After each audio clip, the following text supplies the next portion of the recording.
David, this is a LUMEX machine from Matsuura. It's additive and subtractive manufacturing. I know quite a bit about this, but some of our audience might not. Can you just explain about the machine and the process? What we've done here is we've taken what is our common technology in linear motor and high-speed technology as a machining centre, and where there would have been a fixed table, we added a powder bed additive manufacturing system. So we actually can build the part rather than having a block or a fixture put onto the table. We're actually building the part from a plate. And while we're building it, we're actually machining the part. Who does this concept of manufacture apply to? At the moment it's selling very well into the plastic injection market, because there we can build a injection mould which conventionally takes 30 to 40 items to make that mould. We can build it in one hit. And also it has the advantage of using the additive technology with things like conformal cooling. Cooling channels are very close to the surface, the ability to change the density of the material, so we can make very low dense material which is obviously porous. We can blow air, or we can blow water, or we can blow any liquid you like through that material. What sort of materials as well does this machine, or can this machine make and machine? It can actually, you can use all the materials that are available, powder materials that are available on the market at the moment. So just give us an example what they might be.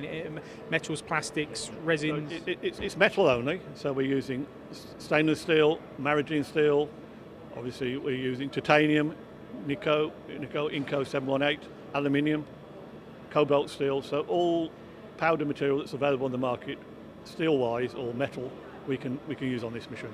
And what would be the largest sort of component you could make on here, or you'd envisage being efficient to make? Well, the build platform is 250 by 250 on this one, Avance-25, with 185mm depth or 300mm depth. So basically the part could be around 240mm size, a mould of that size. But they have a bigger one, a 60, which is 600 by 600 by 500. This is designed around the sort of market of making components like a V8 engine or cylinder heads or big mould and die parts. So. And that's the additive side. The subtracting is obviously then the machining. Is this a 3-axis machine or a 5-axis machine, or what's the capability of it? We based it on a 3-axis machine. What we do actually, we machine it while we're building it.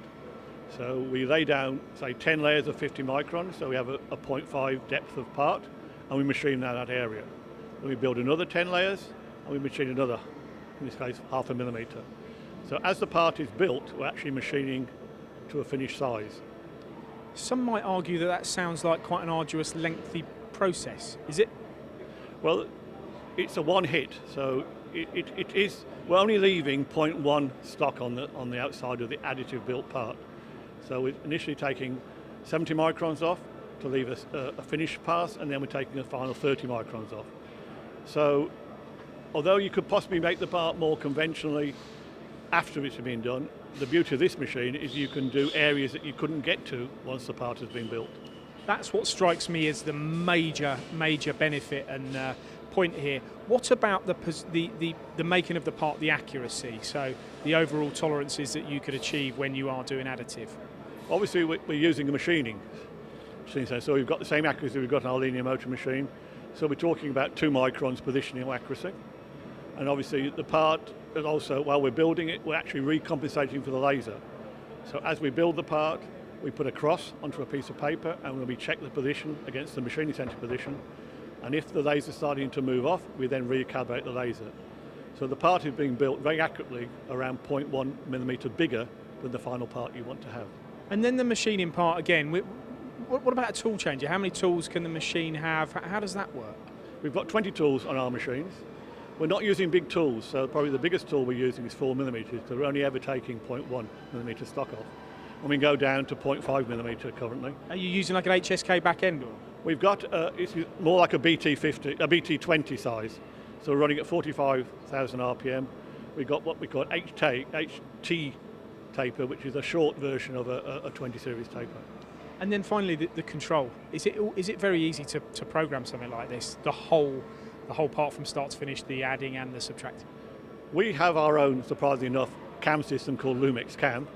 Here you basically import the 3D model, you you select the material you want to use, and then automatically it will then do the building and the subtractive part of the machining. So at the end of it all, you get a source simulation. You can check that all the parts you want to machine will be machined, or if you want to then not machine some areas, you can take those off again.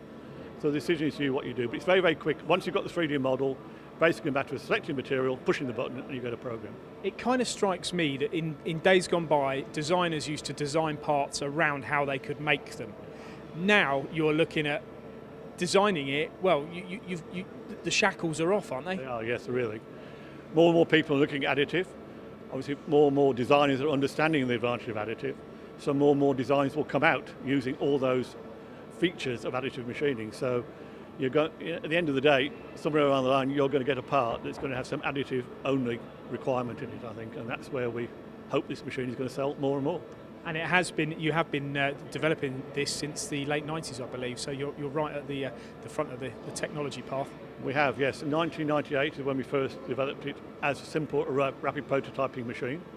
That time we involved with some industrial partners when we designed it, which is where it went down initially, the plastic injection route, and that's been accepted very, very quickly.